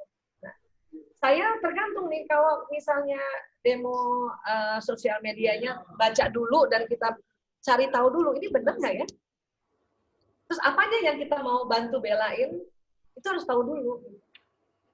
Karena kalau kita latah langsung kita sebar-sebarin itu nanti ada kaitannya sama pertanggungjawaban kita. Ya, secara di dunia maupun di akhirat kan gitu. Makanya kita lihat dulu ya. Beberapa kali ini kan sering sekali nih saya juga suka lihat ya, ini mana yang harus didukung, mana yang ya sudah kita simpatisan saja dan kita tahu saja dan kita tidak menyebarkan. Tapi kalau misalnya ini urgent banget, sesuatu yang urgent banget dan sesuatu yang nalar kita mengatakan iya saya setuju sama ini, sama apa yang sedang didemokan, ya sudah bismillah kita sebarkan sebagai ya wujud untuk kita ya memberitahu juga ke sekeliling kita gitu kan. Tapi itu tadi harus tanya dulu sama kita, sama akal kita, sama kolbu kita gitu, artinya sama nurani kita. Penting nggak ya? Saya kadang-kadang kalau ada teman kasih terus saya bilang ya udah ini cukup saya jadi informasi saya aja, saya nggak sebarkan sih. Gitu. Tapi kalau saya bilang ini penting banget nih, apalagi tentang misalnya akidah kita gitu ya. Tapi kita cari tahu dulu dari mana nih, benar nggak nih, benar. Itu harus ada cerdas untuk kita mencari tahu lagi atau mengkonfirmasi.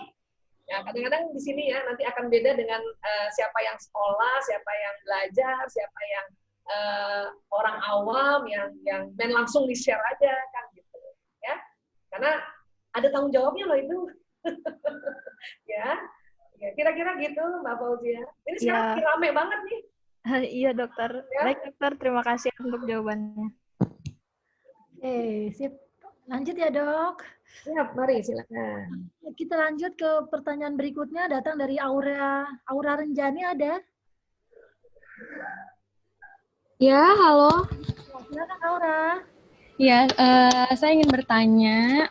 Sebelumnya perkenalkan dulu, nama saya Aura Renjani dari Akbar Hermina Manggala Husada dari tingkat 3B. Aura ya. Ya. Wajahnya mana ya? Aku lagi mau cari ini kok belum muncul. Biar kelihatan. Aura. Videonya nyala kan? Iya, sudah nyala, Bu. Oh gitu ya. Cuman ini belum muncul di view. Oke. Ya, baik, Bu. Ya, bangga. Nah, baik, ya silakan.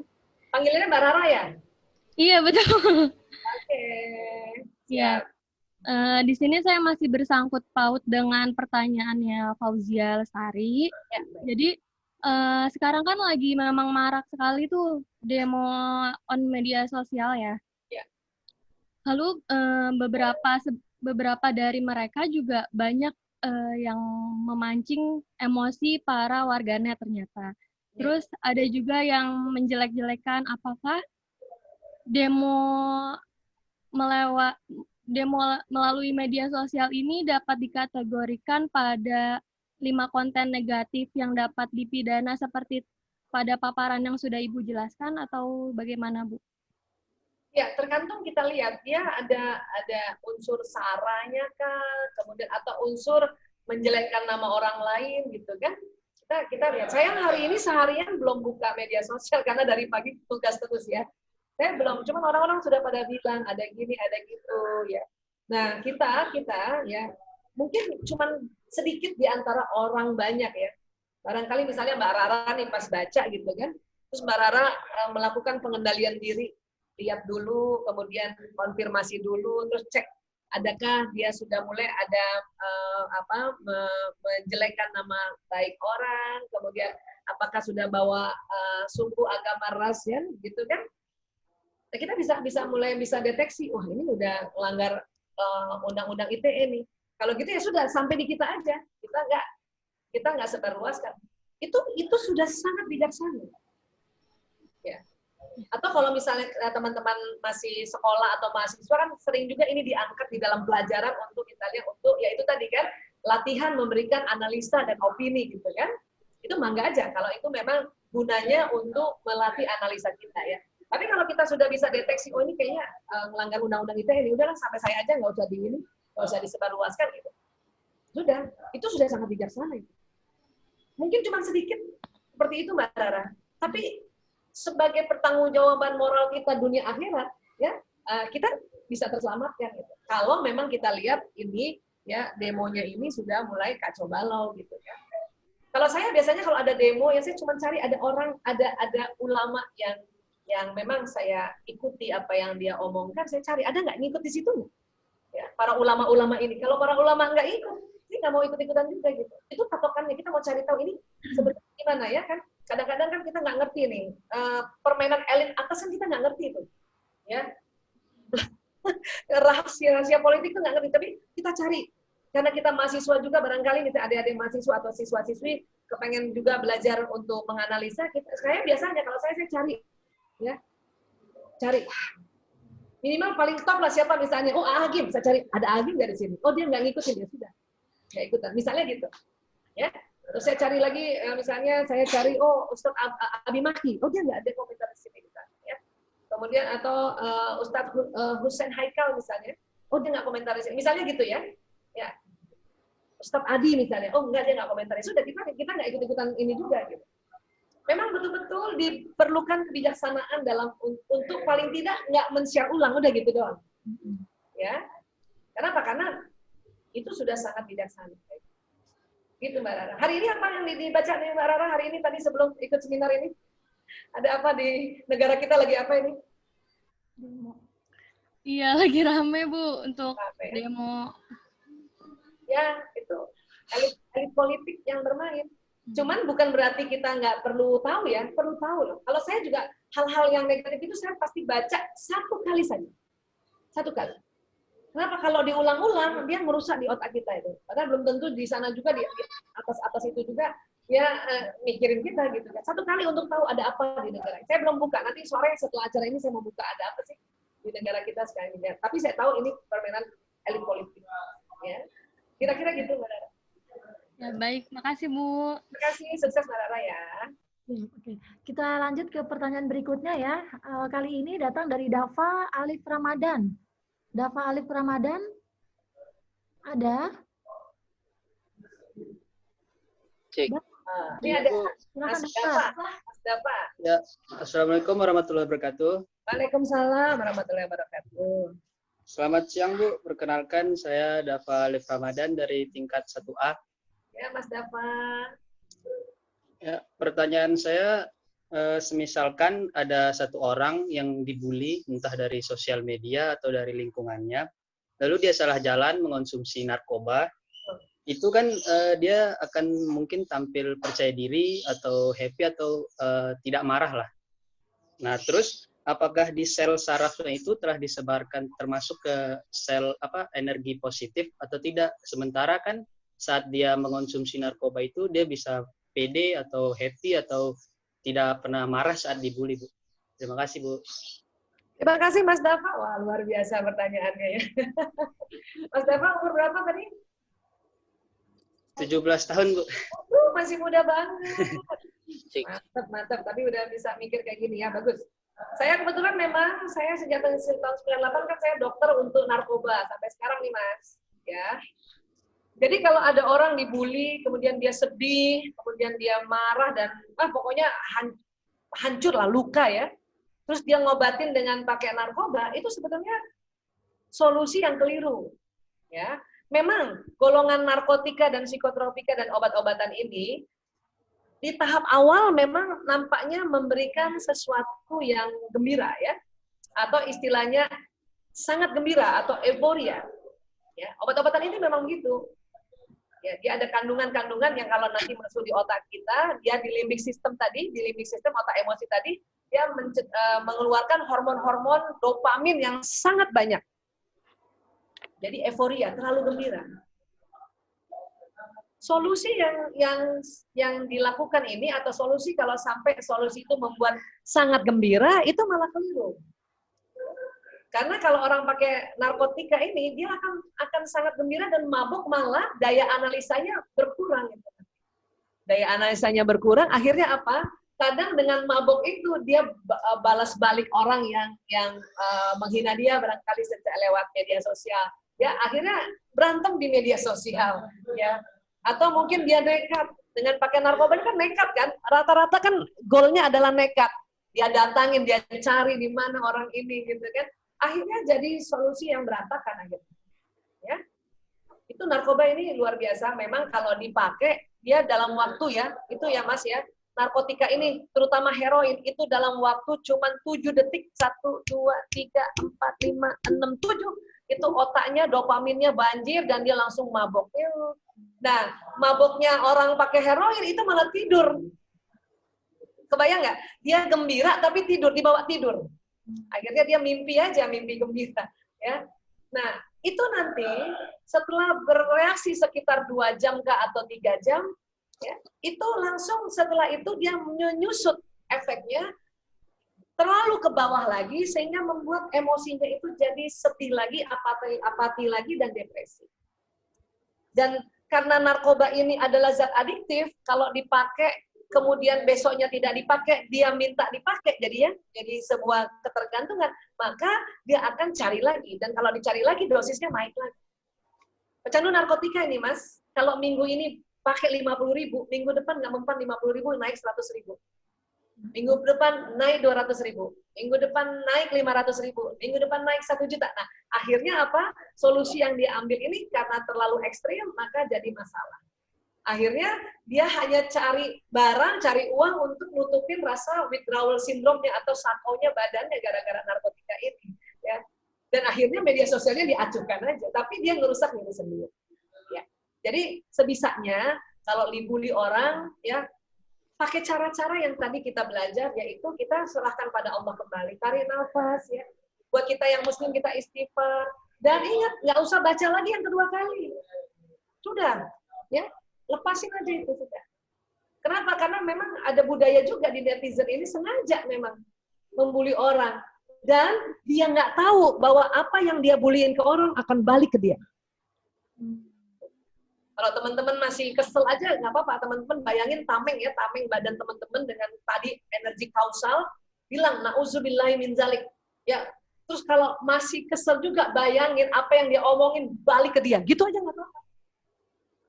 Kan kita nggak balas dia punya komentar kan, kita nggak balas, tapi sudah kita doa, ya Allah, ini orang sudah bahaya sekali, ya Allah, saya balikkan ke dia. Ya, kecuali ya sudah sangat membahayakan kita punya kehidupan, mungkin mengancam, nah itulah kita harus lapor pada yang berwajib. Ya. Saya kasih cerita ya begini ya, ini kisah dari Sirah Nabawi ya. Jadi pada saat Abu Bakar radhiyallahu anhu dibully sama temannya, jadi di samping Abu Bakar ada Rasulullah duduk. Abu Bakar dimaki-maki, terus Abu Bakar diam aja. Rasulullah tunduk kepalanya sambil senyum-senyum. Abu Bakar lihat Rasulullah, Rasulullah senyum-senyum. Tapi karena nggak tahan, udah sekitar 3 jam dibully, dijelek-jelekin, Abu Bakar tersulut marah juga, padahal dia orang yang damai ya, dia tersulut marah juga. Dia balas buliannya orang yang temannya ada di depan tadi. Nabi pergi. Abu Bakar melihat Nabi pergi, Rasulullah pergi, itu malah nggak enak dia. Akhirnya dia tinggalin orang yang dibully, dia kejar Rasulullah. Ya Rasulullah, kenapa engkau lari? Kenapa engkau pergi dariku? Gitu. Tadi waktu aku dibully atau aku dimaki-maki, engkau cuma diam saja. Aku lihat engkau senyum, ngangguk-ngangguk senyum. Gitu. Tapi pas aku marah dan aku ngomong lagi, kan dia dibalas oleh aku. Engkau pergi meninggalkan aku, kenapa ya Rasulullah? Gitu ya. Apa kata Rasulullah? Pada saat tadi kau dibully, dikata-katai temanmu, ketahuilah, malaikat kanan kirimu membalas atau mengaminkan apa yang dia bulikan pada kamu untuk berbalik pada dia. Makanya Nabi senyum-senyum angguk-angguk. Kenapa? Malaikat kanan kirinya membalas orang yang membuli ya dirinya Abu Bakar ini. Tapi ketika Abu Bakar tersulut dan kemudian dia balik ya mengata-ngatain dia, Nabi pergi. Kenapa? Kata Nabi, ada setan yang datang, ada iblis yang datang, maka aku pergi. Itu ya cara-cara yang Rasulullah ajarkan pada kita. Jadi kalau ada yang bully kita ya, kita yakin aja nih malaikat kita balas dia tuh. Kenapa? Malaikat kita itu kan nur yang tadi keluar dari cahaya kita kan? Ya kan? Nah, jadi ya sudah gitu. Tapi kalau sudah sangat berbahaya, mengancam, nah kita bisa melapor. Kenapa? Karena tadi berdasarkan undang-undang ITE. Kira-kira gitu ya Mas Dapa ya.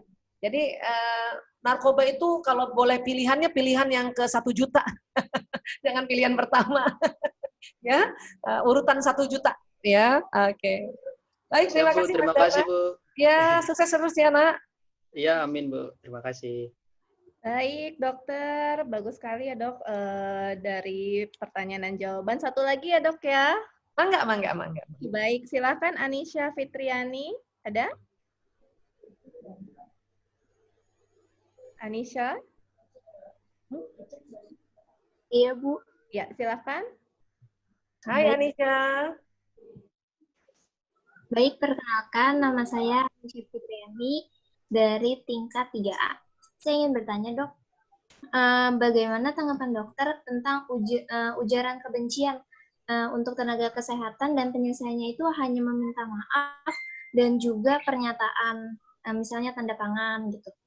Kira-kira apakah itu bisa disebut hukuman atau bagaimana ya, Dok, cara menanggapinya? Karena dari masa pandemi ini banyak sekali ujaran-ujaran kebencian tentang tenaga kesehatan. Terima kasih. Iya. Terima kasih Anisha, ya Allah. Iya Nak, saya juga sebagai tenaga kesehatan sedih banget kalau ada ujaran-ujaran kebencian ya. Padahal mereka nggak tahu ya tugasnya teman-teman dokter, teman-teman perawat, bahkan orang-orang yang kerja di rumah sakit sudah setengah mati ya. Dan mereka lah orang-orang yang paling dekat dengan resiko tinggi tertular COVID ini kan ya. Terus gitu diujar kebencian lagi ya. Nah, ini yang jadi sesuatu yang harus kita pahami ya Nak ya. Misalnya tentu kita kesel loh. Terus terang, Bu Aisyah juga kesel banget. Apalagi itu kalau selebriti yang ngomong tuh, waduh ya. Dan anak-anak saya itu juga tahu di sekeliling saya tuh bahwa saya kesel dan saya pasti ngomong. Ya saya ngomong sama anak-anak. Ingat tadi waktu tunda karena kita nggak kenal selebriti ini kan 3 jam ya. Kita keluarin dulu. Ya saya bilang sama anak-anak, ya Allah ibu kesel banget ya Nak. Ya, kok ini orang jahat banget ya. Perawat-perawat dia nggak percaya, dokter-dokter nggak dipercaya, malah ditantangin dokter-dokter. Ya ampun lah, ini orang ini. Saya ngomong gitu. Jadi teman-teman boleh ngomong kayak gitu dengan sekelilingnya, mungkin pas lagi ada bundanya, Kak. Kenapa? Itu tanda bahwa kita juga ikut terluka di situ. Ya. Tapi ingat, nggak boleh lama-lama. Nggak boleh lama-lama. Ya. Sudah rasanya, udah enak rasanya, udah 1 jam anak-anak dengerin, anak-anak saya dengerin itu semuanya. Terus saya langsung istighfar, astagfirullahaladzim ya Allah, astagfirullahaladzim ya Allah, na'udzubillah min dzalik ya Allah. Ya. Saya tergantung juga nih, kalau orangnya sudah kebangetan hina-hina kita, saya ngomong tuh, anak-anak saya juga dengar, ya Allah, ya saya mohon ya Allah, balikkan ini semua pada mereka ya Allah, kasih buka matanya bahwa virus corona itu bahaya, itu ada di sini. Saya suka gitu, kalau udah kebangetan. Ya. Tapi nanti setelah 3 jam berikutnya saya, ya Allah, itu saya doain orang itu, ya Allah saya kirimkan Al-Fatihah buat orang ini, ya Allah, ya Al-Fatihah gitu ya, sudah alhamdulillah gitu ya. Terus saya mohon ya dikasih petunjuk. Itulah kita punya sikap harusnya, supaya apa? Karena kita tahu bahwa kalau orang yang menghina kita dan kita tidak terpancing kembali menghinanya, maka hinaan dari buat kita itu berbalik pada dia. Tapi Allah Maha tahu bahwa kita ini manusia, ya, kita juga punya rasa, punya hati, maka boleh itu diungkapkan. Yang penting tidak terus-terusan, itu tadi. Ya. Makanya tadi diteliti nih para ilmuwan nih, ada waktu tunda kalau orang nggak kenal 3 jam. Jadi kalau misalnya Mbak Nisa kesel, mau ngeluarin kekeselannya, lihat jam Mbak, lihat jam. Ini misalnya nanti 2:30 nih ya, waduh ya saya sampai 4:30 aja deh kesel nih, saya ungkapin kekeselannya itu, saya lebih nggak 3 jam gitu kan, gitu. Kalau kita nggak kenal. Tapi kalau kita kenal ya, kita tahu nih, yang ngomong keluarga sendiri nih. Kok kayaknya kita boleh ngomong gitu, dan itu bisa 3 hari tuh. Terus besoknya saya bilang sama anak-anak, kok ini si nggak ngerti ya kalau ini kita susah-susahnya di kesehatan kita ya bekerja sama untuk tanggulangi ini. Misalnya besoknya lagi saya masih ngomong, ini gimana sih, masih bisa kayak gitu. Tapi saya ingat, oh ini keluarga nih, 3 hari, hati-hati. Habis itu udah astagfirullah ya Allah, astagfirullahaladzim ya Allah, na'udzubillah min dzalik ya Allah, ya berikan petunjuk pada keluargaku ini ya Allah. Begitu caranya. Kalau kita sudah tahu kayak gini ya. Bahkan kalau perlu nggak tunggu 3 hari, nggak tunggu 2 hari, hari itu juga sudah 2 jam, 3 jam, ya sudah kita, walaupun itu keluarga dan kita tahu dia 3 hari waktu tundanya, sudah cepat-cepat rilis, ini namanya rilis. Gitu. Kenapa? Karena kita yakin apa yang dia ucapkan itu berbalik pada dia. Ya. Mungkin kalau teman-teman Hindu bilangnya karma. Kalau kita bilangnya seperti surat Az-Zariyat 23 tadi. Ya, pasti terjadi seperti apa yang kamu ucapkan. Untuk itu kita nggak usah terpancing untuk kita juga membalas dia gitu. Tetapi kita dikasih kesempatan untuk merilis kita ini ya paling tidak ya sebelum 3 jam selesai. Gitu. Ya Nak ya? Iya, karena emang ngeselin ya. Ngeselin tuh kalau orang yang hina-hina kita tuh. Terima kasih Dok. Ya, sama-sama. Hai Fikri, sudah bisa kah? Sudah dokter. Alhamdulillah. Ya, mangga silakan.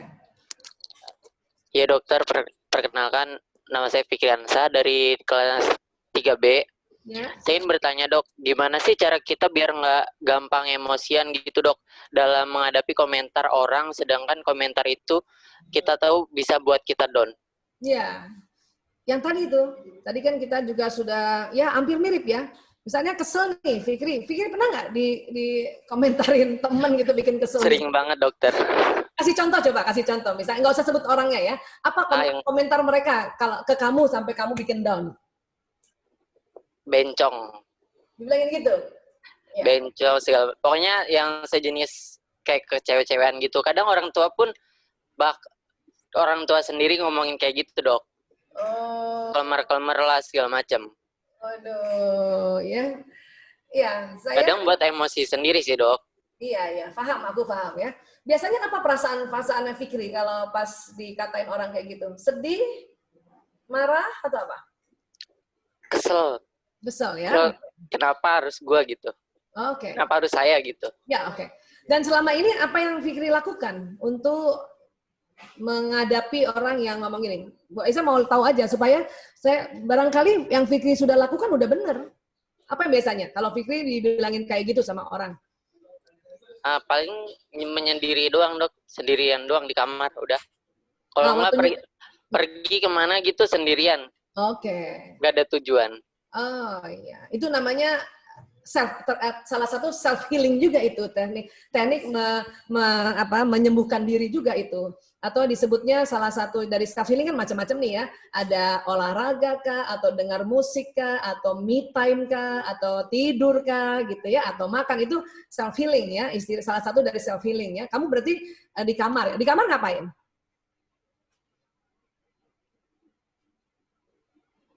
Kalau di kamar biasanya sih cuma nonton YouTube doang atau denger musik. Oke. Abis denger musik rasanya agak enak nggak perasaannya? Ya sedikit agak enakan sih dok. Nah, tapi selesai dari itu nggak lama lagi keinget lagi omongan itu. Ya, saya paham itu karena sesuatu yang kena pada kita itu, pada Fikri itu tentu ini akan terkenang ya di benaknya Fikri ya. Nah sekarang gini. Udah benar Fikri kalau misalnya ada orang yang komen dan Fikri nggak balas, dan Fikri misalnya masuk kamar nonton YouTube kah, atau misalnya pergi jalan-jalan, tapi tambahin sedikit pada saat nonton YouTube itu sambil kita gini, ambil duduk ya, duduk nyender terus tarik nafas, bayangin kekesalan Fikri itu keluar dari mulut, gitu, ya, kemudian Fikri istighfar. Astagfirullahaladzim. Terus bayangkan setiap istighfar itu, ya kekesalan Fikri itu keluar dari mulut Fikri dan seluruh ya pori-pori Fikri itu. Bayangkan, mungkin bisa dibayangkan visualisasi dengan tulisan ya, kesal, marah. Kenapa? Supaya Fikri tetap dalam kondisi yang tenang. Tapi bahwa orang bikin Fikri kesel dan Fikri ngaku bahwa itu ngeselin, itu benar. Atau kalau Fikri misalnya ya sebel banget, kesel banget, ambil bantal Fikri, ya, terus bilang sama Allah, ya Allah, saya niat pukul orang ini, ambil tuh bantal, gitu, lepasin.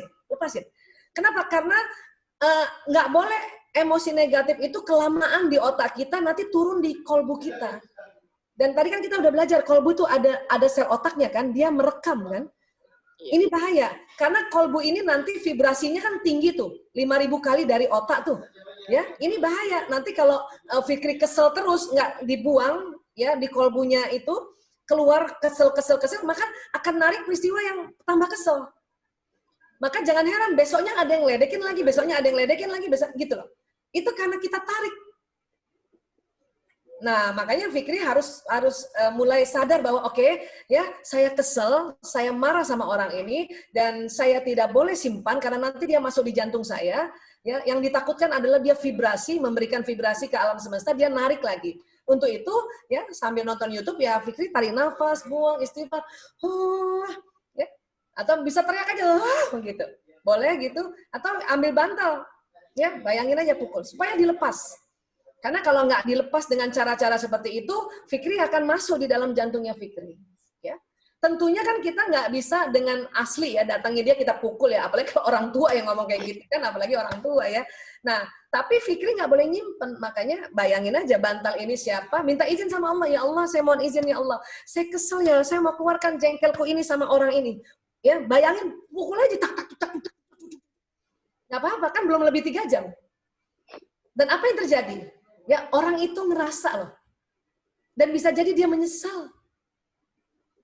Ini kalau kita sudah pasrahkan pada Allah, untuk Allah yang atur, ya pada saat Fikri ngelepasin kekesalannya lewat bantal tadi, karena sudah minta izin sama Allah, dalam rangka untuk ikhtiar supaya Fikri ikhlas gitu ya, maka sinyal Fikri itu membawa kekesalan Fikri sampai ke orang itu, dan detik itu juga orang itu menyesal sebetulnya.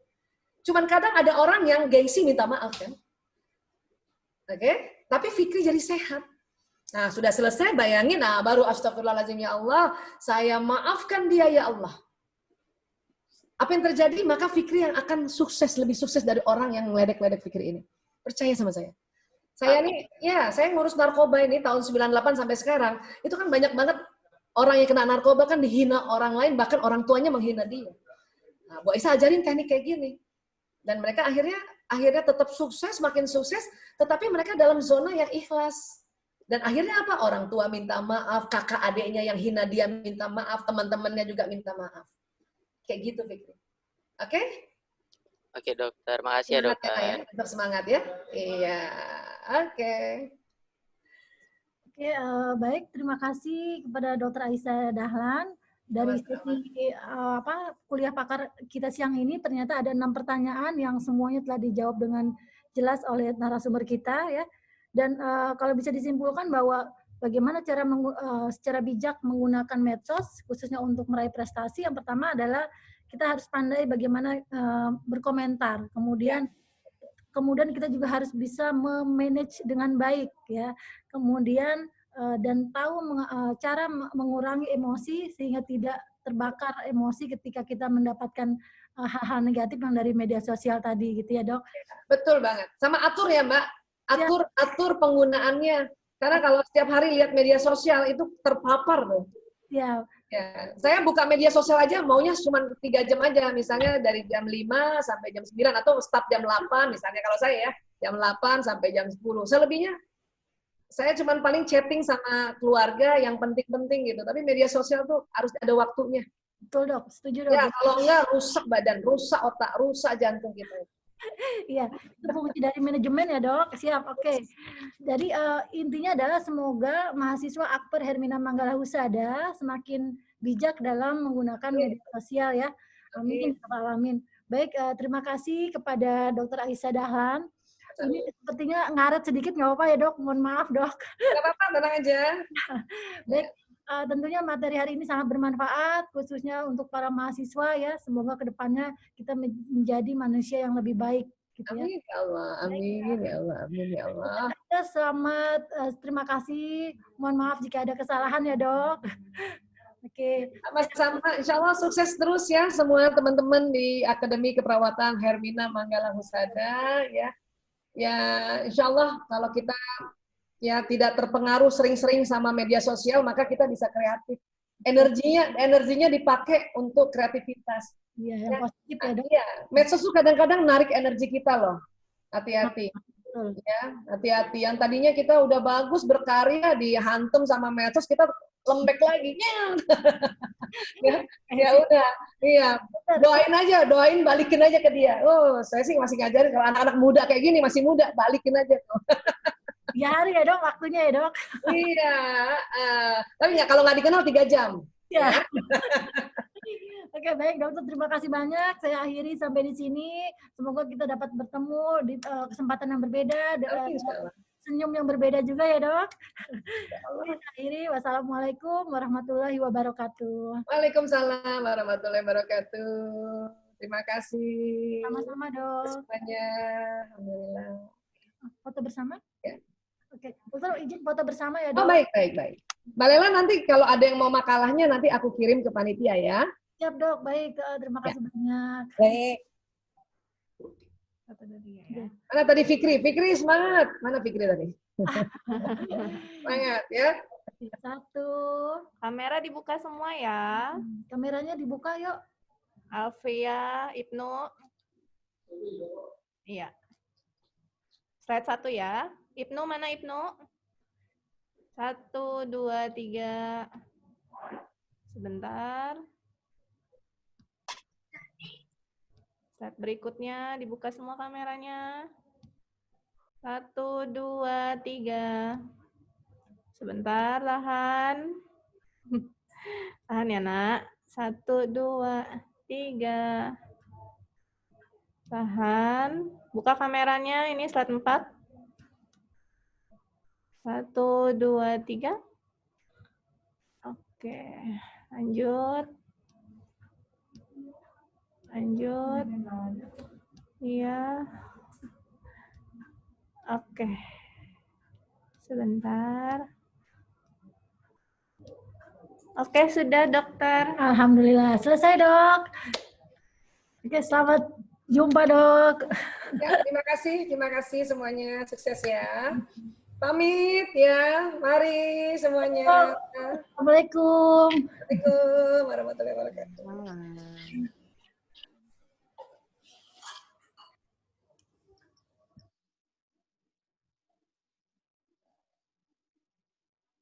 Ya, boleh keluar. Absen sudah ya. Oke, baik anak-anak, terima kasih atas partisipasinya ya. Semoga nanti kita bisa ketemu lagi di kuliah pakar yang berikutnya yang lebih keren lagi. Oke. Moderator pamit ya. Assalamualaikum warahmatullahi wabarakatuh. Waalaikumsalam. Terima kasih Ibu. Wabarakatuh.